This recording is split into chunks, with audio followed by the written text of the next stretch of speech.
dammaadhuna aggaaru aggaaru aggaaru.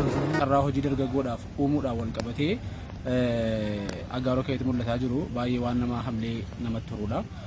Inni kan biraa immoo bakka misoomaa fi bakka araadarraa dargaggoo bilisa gochuudha danda'u bakkoota gurguddaa lakkoofnee fixuu hin dandeenye hedduutu jira. Fakkeenyaaf waldaan dargaggoo bara 2002 jalqabamee amma bifa addaatiin haaromee tajaajilaaf dhiyaachuu irra jira. Inni kan biraa riivariin marsaa sadaffaa lammaffaan bifa ajaa'ibaatiin si'aayinaan hojjetamee dargaggoodhaaf dhiyeenyatti baniinsa ta'a.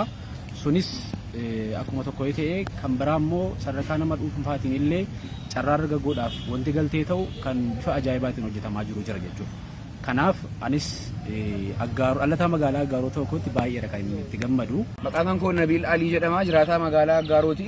Har'a paarkii hundaaf keessatti argama. Magaalaan kan keenya yeroo muraasa bodii jijjiirama guddaa argisiisaa jirti. Bakki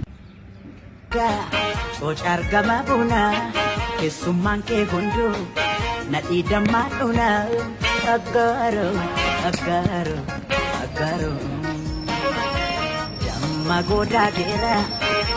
Horsiisa lukkuu hojjetaa jirra. Waldaadhaan gurmoofne carraa mootummaa nu kennee fayyadamaa ta'aa jirra. Ani maqaan koo Jamilaa jedhama. Kan nuti hojjetaa jirru gurmaa'inaan bakka horsiisa lukkuu irratti akkuma beekamu fayyadamaadha. Hojiin lukkuu fayyadamummaadhaaf hojjetaa jirra. Shuraabasii achumattaan guutee muraadashee.